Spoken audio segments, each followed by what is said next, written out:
많은 이들이 기도를 하죠. 그러나 기도하는 모든 사람들이 다 응답을 받는 것일까요? 다 받지 못하는 경우도 있을까요? 네, 받지 못하는 경우도 있습니다. 다 하나님의 들으심을 얻는 것은 아닙니다. 열심히 기도를 드리기는 하지만 기도 가운데 하나님의 임하심과 응답이 없는 기도도 많이 있습니다. 그것은 우리의 기도가 하나님의 마음과 맞지 않기 때문이죠. 열심히 많이 기도한다고 해서 기도를 잘하는 건 아니에요. 하루 종일 도서관에 산다고 해서 성적이 좋은 것은 아닙니다. 그것은 그가 공부의 요령을 잘 몰라서 그런 것일 수 있어요. 많은 시간을 같이 하면서 많이 대화를 한다고 해서 그 관계가 반드시 친밀한 관계인 것은 아닙니다. 한쪽에서는 많이 이야기를 하는데 상대방 쪽에서는 억지로 듣고 앉아 있는 경우도 있을까요, 없을까요? 있어요. 어떤 경우 그렇습니까? 내 얘기만 계속 하는 거예요. 상대방은 궁금하지도 않아. 내 얘기만 계속 하면은 그 사람은 같이 있기가 너무 피곤한 사람이 되는 것이죠. 상대방의 마음이나 입장을 전혀 고려하지 않고 한쪽에서만 일방적으로 많이 이야기를 하면 그것은 많은 시간 같이 있다고 해도 별로 좋은 관계, 친밀한 관계라고 하기가 어렵습니다. 열심히 아주 많이 요구한다고 해서 그 기도가 반드시 좋은 것만은 아니에요. 강청하는 기도, 물론 그 기도도 필요합니다만 늘 강청만 해요. 늘 강청만 해요. 그러면은 주님께서도 그 마음을 주시기가 어려울 수 있는 거예요. 내가 원하는 소원만 계속 아뢰기만 하고 하나님의 마음은 어디 있는지 도통 관심도 없다면 주님과의 친밀함의 깊이로 들어가기가 어려운 것입니다. 기도는 본질적으로요, 소원을 성취하는 것이 아니라 하나님과 관계를 맺는 것이거든요. 무엇을 요구하는 것보다 하나님과 좋은 관계를 맺고 그 관계를 누리는 것이 기도입니다. 그러므로 많이 요구하고 많이 기도하는 것보다 중요한 것은 바른 자세로 바르게 기도하는 것입니다. 요령 없이 무조건 많이 열심히만 하는 공부나 일에는 열매가 부족하죠. 마찬가지로 많이 열심히 드리기만 하는 기도에도 열매가 부족합니다. 그러나 바른 자세와 마음으로 기도를 드릴 때 그 기도는 열매를 맺고 우리의 기도를 들으시는 하나님의 응답을 경험하게 되는 거예요. 그래서 오래 기도할 필요도 있어요. 많이 기도할 필요도 있어요. 우리가 성경 통독을 할 때도 성경 통독을 한번 단기간에 많이 읽어가지고 통독을 할 필요도 있습니다. 그렇지만 이것을 이 성경 속에서 하나님의 마음을 경험하고 느끼기 위해서 한 구절에 오래 머물러 있을 필요도 있는 것이죠. 우리는 보통 기도의 응답이라고 하면 우리가 현실에서 필요한 어떤 부분에 대한 공급을 받는 것, 우리의 소원들이 응답받는 것으로 생각합니다. 그리고 그러한 기도의 응답들이 우리를 행복하게 할 것이라고 생각해요. 하지만 그러한 것들은 우리에게 진짜 행복을 주지는 못합니다. 기도는 우리가 필요한 것을 얻는 그 이상의 것입니다. 기도는 우리가 하나님 앞에 나아가는 거예요. 기도를 통해서 우리의 현실적인 필요에 대한 응답을 얻는 것보다 더 중요한 것은 하나님 자신을 얻는 것입니다. 주님 자신을 얻는 게 기도의 목적이고 또 주님을 가까이 친밀하게 누리고 경험하는 것이 기도의 맛입니다. 제 딸이 어제는 바자회 간다고 용돈을 달래요. 그래서 제가 안 그래도 좀 돈이 생긴 게 살짝 있어가지고 돈을 주었습니다. 2만 원을 줬어요. 제 아내에게는 3만 원을 줬습니다. 네, 그것을 아주 기뻐해서 바자회 가더라고요. 근데 늘 용돈 주는 사람으로만 아빠를 안다면 제 마음을 아는 것은 아니겠죠, 제 딸이. 그렇지만 그것이 아니라 친밀한 관계로 또 아빠의 마음을 이해하고 서로를 이해하고 정서적으로 통하고 영적으로 통할 때에 그것이 정말 부녀 간의 그 관계를 누리는 것이 되잖아요. 대화를 통해서 서로를 알아가는 것. 하나님과의 관계도 마찬가지인 거예요. 우리가 기도해서 내가 원하는 소원을 들어줬을 때 기분 좋을 수 있어요. 그러나 그것이 궁극적인 행복이 되지 못하는 것은 하나님을 알아가는 것이 최고의 선물이기 때문입니다. 하나님과 사귐을 갖는 것이 기도의 목적이고 하나님이 가장 원하시는, 하나님이 목적하시는 그러한 기도의 그러한 최종적인 목적인 것입니다.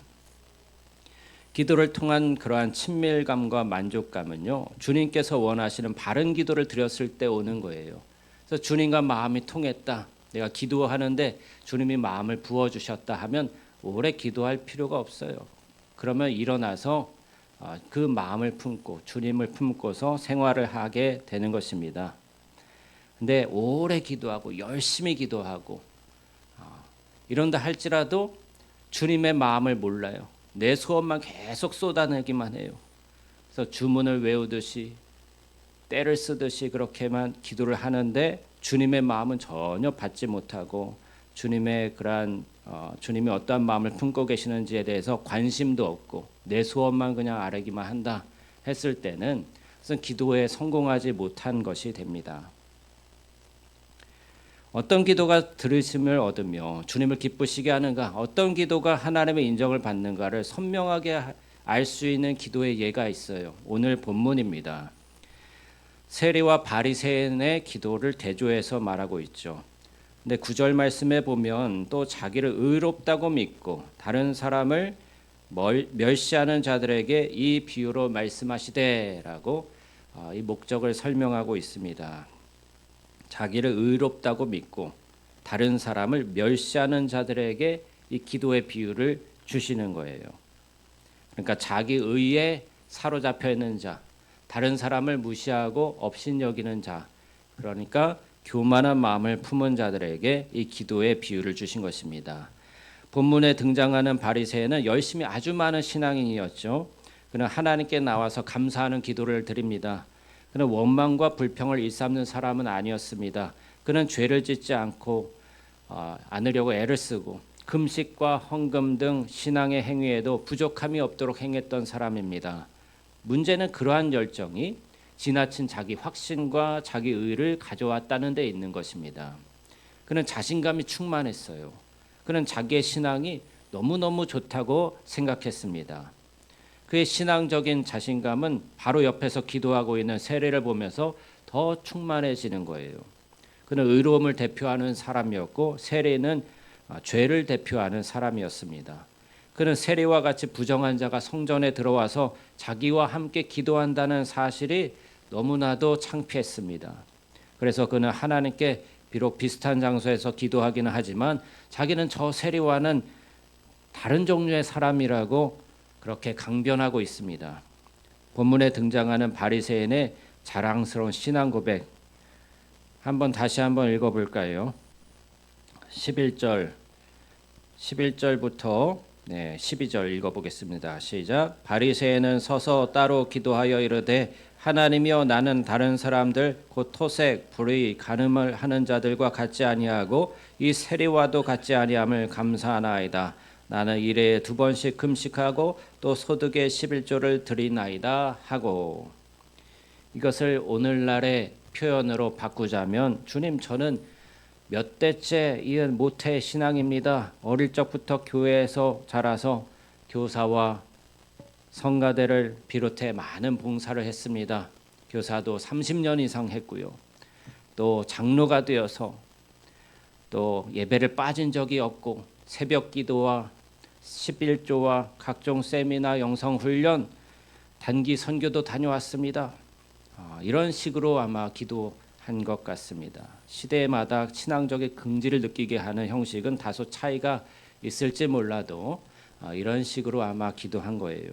물론 이 바리새인은 주님과의 실제적인 교제가 아니라 형식 그 자체만을 경험하고 있는 신자를 말하는 거예요.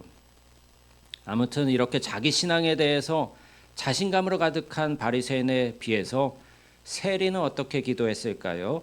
우리 13절 함께 보겠습니다. 시작. 세리는 멀리 서서 감히 눈을 들어 하늘을 쳐다보지도 못하고 다만 가슴을 치며 이르되 하나님이여, 불쌍히 여기소서, 나는 죄인이로소이다 하였느니라. 네. 세리의 기도는 초라합니다. 그는 자세도 꾸부정한 모습으로 하나님의 자비를 구했습니다.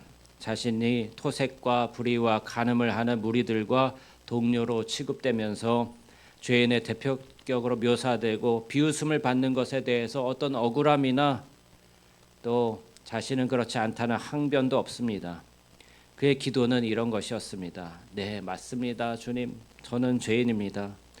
저는 악하고 나쁜 사람입니다. 하지만 저는 아무 자격도 없지만 그래도 주님의 긍휼을 자비를 얻고 싶습니다. 저를 불쌍히 여겨주세요. 우리는 이미 익숙하게 성경을 읽어서 알고 있지만 이 두 사람의 기도에 대해서 주님이 어떤 평가와 선언을 하셨는지 그 내용이 충격적이지 않습니까? 14절 말씀입니다. 시작. 내가 너희에게 이르노니 이에 저 바리새인이 아니고 이 사람의 의롭다 하심을 받고 그의 집으로 내려갔느니라. 무릇 자기를 높이는 자는 낮아지고 자기를 낮추는 자는 높아지리라. 아멘. 주님이 말씀하시지 않았다면요, 우리는 현실에서 이와 비슷한 장면을 보았을 때 주님이 판단하신 것처럼 생각하지 않았을 가능성이 큽니다. 우리는 바리새인이 우리 교회에 나온다는 사실을 오히려 자랑스럽게 여겼을지도 몰라요. 세리가 우리 교회에 나온다는 사실을 부끄럽게 여겼을 것입니다. 세리에 대한 주님의 선언은 그가 완전하게 의롭다 하심을 받았다는 것은 아니에요. 주님은 분명히 말씀하셨습니다. 이 사람이 저보다 의롭다 하심을 받고, 다시 말하면 세리는 바리새인보다는 의롭다 하심을 받았다는 거예요. 그리고 바리새인은 세리보다 의롭다 하심을 받지 못했다는 것입니다. 이것은 우리에게 중요한 교훈을 주는 것인데요. 즉 어떤 사람이 실제적인 죄를 지었어도 그 사실에 대해서 괴로워하고 주님 앞에 나가서 자기를 낮추고 죄를 회개하며 나아갈 때는 비록 그 죄를 짓지 않았지만 자기를 높이는 교만한 마음을 품은 사람보다는 의롭다 여김을 받는다는 것입니다. 또 어떤 사람이 자기는 그 죄를 짓지 않았다고 하더라도 어떤 죄를 지은 사람에 대해서 정죄하고 상대적으로 자기를 높이면 그 사람은 구체적인 죄를 지은 사람보다 더 악한 사람으로 여김을 받게 된다는 것입니다. 간음죄를 짓고 자기를 낮추며 회개하는 사람보다 간음죄를 짓지 않고 그 죄를 지은 사람을 정죄하며 자기를 높이는 사람을 하나님께서는 더 불의하다고 여기신다는 거예요. 어떤 구체적인 죄를 짓는 것보다 그것을 판단하는 사람이 더 악한 자로 여김을 받는 것은 왜 그럴까요? 스스로 심판자가 되는 것, 교만죄를 범하는 것, 스스로 하나님의 자리에 앉아서 다른 사람을 판단하고 정죄하는 것이 그 어떤 죄보다 더 큰 죄라는 것을 보여주고 있는 것이죠. 교만한 죄는 스스로를 하나님같이 여기는 것이고 모든 죄의 근원적인 면을 가지고 있기 때문입니다. 본문에 등장하는 세리는 어떤 죄를 지었을까요? 그는 분명히 지속적인 죄의 문제를 가지고 있었을 것입니다. 끊지 못하고 계속적으로 죄를 짓고 죄의 문제를 가지고 있었을 것입니다. 알면서도 짓고 있는 죄가 있었을 거예요. 끊어내지 못하는 습관적인 죄. 그는 의롭다 하심을 받았다고 하더라도 자신의 죄를 끊어야만 합니다. 죄를 온전히 버려야만 합니다. 하지만 그는 죄인이었지만 발전할 가능성을 가지고 있어요. 왜요? 그 자신이 비참한 죄인이라는 사실을 잘 알고 있었기 때문입니다. 자기가 죄인이라는 사실을 알고 있는 사람은 발전할 가능성이 있는 사람이에요. 그러나 바리새인은 자신이 죄인이라고는 전혀 여기지 않았기 때문에 주님의 긍휼을 경험할 수도 없고 죄에서 벗어날 가능성도 희박한 것입니다. 그러므로 그 어떤 죄보다 가장 무서운 죄는 무엇이라고요? 교만한 죄, 자신이 죄인이 아니라고 여기는 죄, 자기 의에 사로잡혀 있는 죄입니다. 나는 의로운 사람이야.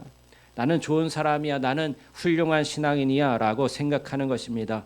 그것이야말로 가장 무서운 죄라는 거예요. 오늘날 다른 사람을 함부로 판단하고 다른 사람의 죄를 정죄하고 하는 이들은 많이 있습니다. 어떤 이들은 자신은 죄를 짓는 그들과 다르며 그들보다 낫다고 여기면서 다른 이들을 판단합니다. 그러나 그렇게 판단하는 이들은 더 많은 심판을 받을 것이라는 사실을 기억해야 합니다. 예수님께서도 경고하시기를 너희가 선생 되려고 하지 말아라 말씀하셨어요. 선생 되려고 하지 말아라. 왜요? 이 선생된 자들은 더 많은 심판을 받게 될 것이다. 선생된 자들은 다른 사람 가르치는 자들이잖아요. 네, 가르치려면은 자기가 하나님 앞에 더 겸손하고 하나님께 배워요. 주님께 배우고 주님의 학생이 되어야 돼요. 주님의 학생이 되는 것이 아니라 주님의 종이 되는 것이 아니라 자기가 하나님 위치에 서서 다른 사람들을 판단하고 정죄하고 그렇게 가르치려고 드는 것, 그것이 정말로 위험한 그런 영적인 상태인 것이죠. 자기 의에 빠지기가 너무 쉬운 거예요. 그래서 높은 자리에 선생된 자리에 앉으려고 애쓸 필요가 없습니다. 오히려 낮은 자리에 처하려고 애를 쓰시기를 부탁을 드립니다. 저도 목회자가 되어야 할까 말아야 될까를 두고 오랜 시간 고민을 했어요. 왜요? 스펄저 목사님은 목사가 되지 않으려고 도망 다녔다고 하더라고요. 그래서 그 원칙에 따라서 목회자가 되는 것은 참 많은 영적인 책임을 갖게 되는 그런 것이기 때문에 정말로 하나님이 부르신 것이 아니면 그 자리에 서려고 해서는 안 된다라는 인식을 가지고 있었고, 그래서 오랫동안 고민하고 기도하면서 주님의 부르심을 확인하는 과정이 있었습니다. 근데 목회를 하면서도 저는 두려운 거예요. 제가 높은 마음을 품게 될까, 교만해지지 않을까, 다른 사람을 또 마음으로 많이 판단하게 되지는 않을까. 그래서 여러분들이 기도 많이 해주셔야 되는 게 목사인 제가 능력 있고 권세 있고 힘이 있고 이런 기도를 해주시기보다는 낮아지고 겸손해지고 또 자기 자신을 잘 주님 안에서 분별하고 이런 기도를 해주시기를 부탁을 드립니다. 세리는 죄인이었습니다. 그는 기도에 능숙한 사람이 아니었어요. 그는 감히 하늘을 보지 못했습니다. 그가 발견한 것은 자신은 너무나 악한 죄인이고 하나님의 긍휼이 없이는 도저히 살 수 없다는 사실이었습니다. 그는 언어가 아니라 고통과 슬픔으로 신음하며 주님께 나아갔습니다. 절망과 좌절과 몸부림으로 이것이 그의 기도였고 그러한 그의 낮은 기도는 하나님께 응답을 받았습니다. 바로 이것, 낮은 기도, 절망의 기도, 고통의 기도가 주님의 긍휼을 일으켰던 거예요. 우리가 하나님 앞으로 나아갈 때 우리의 무기는 의로움이 아닙니다. 사람이 잘났으면 얼마나 잘났고 또 온전하면 얼마나 온전할까요? 우리는 오직 하나님의 자비, 불쌍히 여기심에 근거해서 그분 앞에 나아가야 하는 것이죠. 내가 옳다고 생각하고 다른 사람은 틀렸다고 생각이 들 때 하나님께 엎드려 긍휼을 구하며 내 높아진 마음에 대해서 깨뜨려 달라고 그렇게 기도해야 합니다. 시편 103편 12절에서 14절 말씀에 보면 동이 서에서 먼 것 같이 우리 죄가를 우리에게서 멀리 옮기셨으며 아비가 자식을 불쌍히 여김같이 여호와께서 자기를 경외하는 자를 불쌍히 여기시나니 이는 저가 우리의 체질을 아시며 우리가 진토임을 기억하심이로다. 우리는 우리의 죄를 처리하신 주님의 십자가 그리고 우리를 불쌍히 여기시는 아버지의 자비를 의지해서 주님 앞에 나아가는 거예요. 주님의 불쌍히 여기심은 우리의 체질이 흙에서 나온 것을 아심으로 우리에게 아무 의로운 것이 없음을 기억하시기 때문입니다. 하나님 앞에서 자신을 낮추고 울고 회개하고 엎드리며 나아가는 기도는 반드시 응답을 받습니다. 불쌍히 여김을 얻고 들으심을 얻습니다. 그러한 기도에는 감동이 있고 자유함이 있어요. 주님은 마음이 낮아지고 여리고 약한 자들에게 긍휼히 여기심을 은총을 베풀어 주십니다. 주님 앞에서는 잘나고 높은 자, 의로운 자가 아니라 못난 자, 부족한 자, 자신의 비천함에 대해서 눈뜬 자가 자비를 얻게 됩니다. 부모의 마음이요, 잘난 척하는 자식에게는 별로 사랑하는 마음이 안 가요. 그리고 저 녀석이 언제 철들까 이런 생각이 들죠. 그러나 부족한 자식, 또 자기의 연약함을 알고 슬퍼하는 자녀에게는 더 긍휼함을 갖게 되고 그 자녀에게는 더 자신감을 심어주고 싶고 사랑을 베풀어주고 싶고 그런 마음이 들지 않습니까? 이것이 우리 아버지 하나님의 우리를 향하신 마음인 거예요. 저는 어려서요 교회에 나가서 교회 문화에 익숙했기 때문에 사람들이 어른들이 기도하는 모습들을 종종 봤습니다.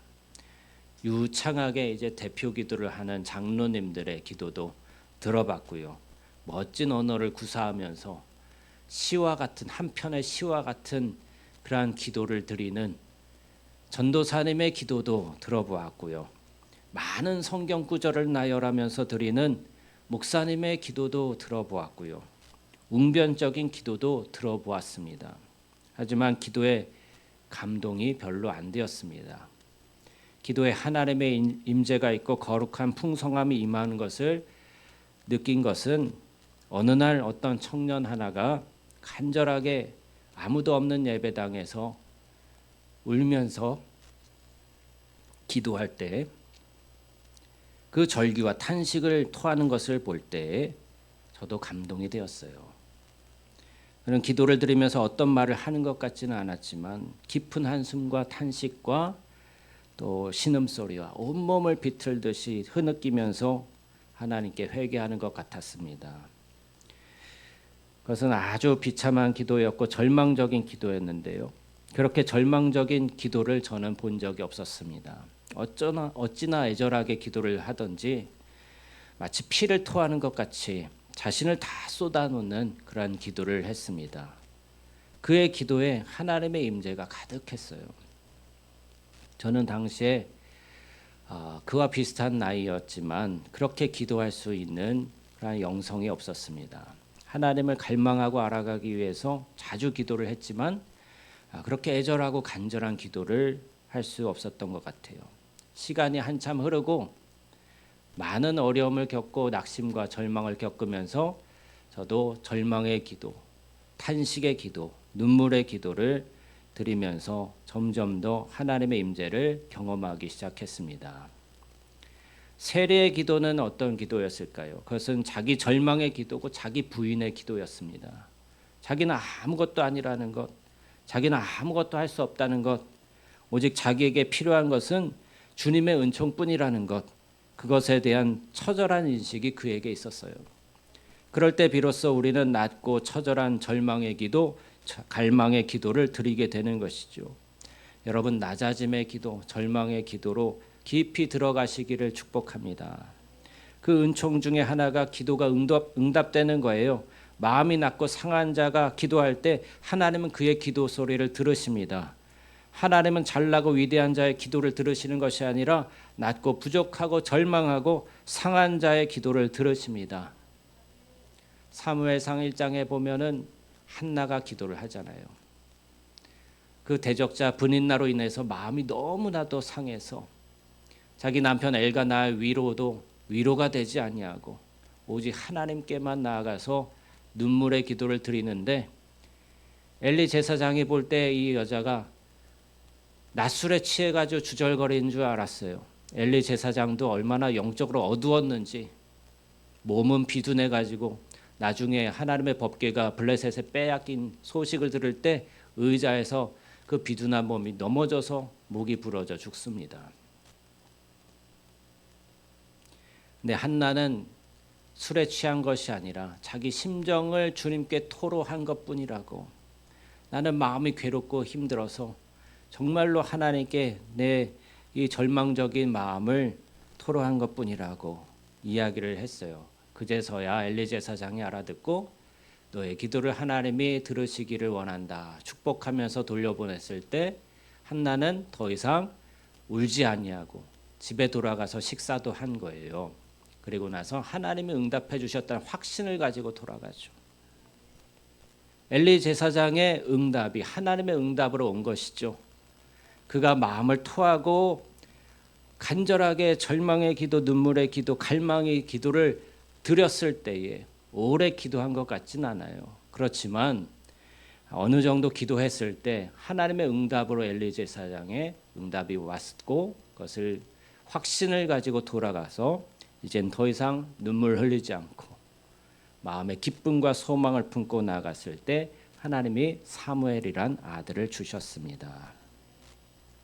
이처럼 낮아짐의 기도에는 많은 은총이 임하는 거예요. 하나님이 그 기도를 응답해 주시는 거예요. 낙심하고 절망하는 그때 주님이 가까이 오시는 거예요. 주님은 환한 대낮에 오시지 않고 우리 영혼의 깊은 밤에 찾아오십니다. 아직 충분히 절망하지 않았고 자신의 비참함에 대해서 깨닫지 못했다면 주님은 때가 될 때까지 우리를 기다리시는 거예요. 우리의 무기는 강건함이나 능력이나 기적을 베푸는 것이 아니라 연약함이고 절망이고 낙심입니다. 후회이며 탄식이며 슬픔이며 주님 앞에 흘리는 눈물입니다. 이것을 아는 이들에게 주님이 가까이 오십니다. 그러므로 응답을 위해서 들으심을 얻기 위해서 오직 자기를 낮추고 마음을 깨뜨려 주님 앞에 나아가시기 바랍니다. 우리 각 사람은 아무것도 아니에요. 그것을 깨달아야 되는 것이죠. 내가 옳고 내가 어떻게 주님을 섬겼으며 내가 얼마나 다른 사람들에게 인기가 많고 또 다른 사람들이 얼마나 나를 좋아하며 내가 얼마나 성실한지 내가 얼마나 온전한지 이러한 마음들이 조금이라도 있다면 그러한 모든 것들을 주님 앞에 깨뜨리시고 자신의 비천함과 자신의 가난함과 자신의 불의함과 자신의 절망스러움을 깨달으시기 바랍니다. 그리고서 그것을 가지고 주님 앞에 간절한 기도로 주님 앞에 기도하실 때 기도 응답을 받기까지 이렇게 간절히 엎드리시기를 바랍니다. 그럴 때 주님이 임재하십니다. 주님이 임재하시면 천국이 시작돼요. 낮은 마음의 기도에 응답이 있고 들으심이 있어요. 누구든지 낮은 마음으로 주님 앞에 엎드리면 긍휼과 사랑이 많으신 주님이 그에게 임하시고 응답해 주십니다. 그것은 낮아짐이 주는 아름다운 은총이고 복이며 천국의 선물입니다. 함께 기도하겠습니다.